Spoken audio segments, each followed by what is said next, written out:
Free vient d'annoncer une nouvelle box. C'est un événement dans les télécoms parce que c'est la première fois depuis 8 ans que l'opérateur annonce un nouvel équipement de ce type et c'était très attendu par le secteur. Elle est exceptionnelle. C'est une première.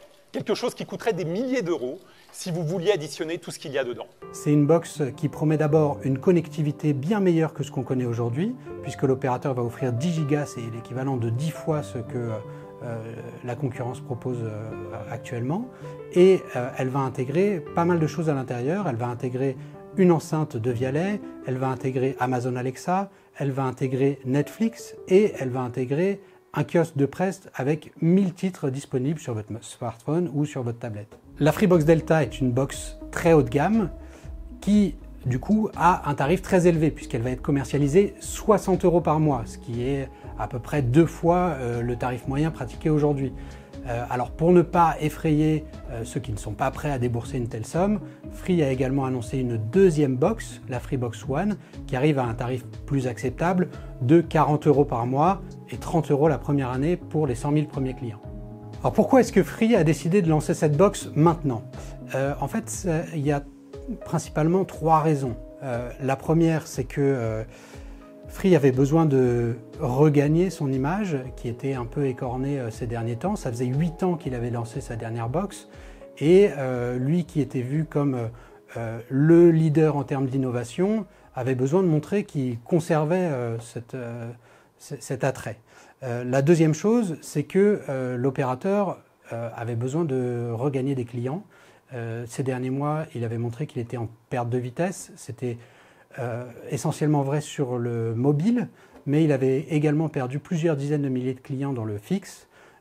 Et donc, cette nouvelle offre devrait lui permettre de séduire à nouveau ses clients. La troisième chose, c'est plus fondamentalement qu'il était nécessaire pour l'opérateur de redonner du sens à l'objet box, qui perdait un peu de sa raison d'être ces dernières années, à mesure que les gens regardent moins la télé, à mesure qu'ils accèdent à des contenus de plus en plus en OTT, donc avec Netflix, en allant sur Amazon, en streamant leurs jeux vidéo.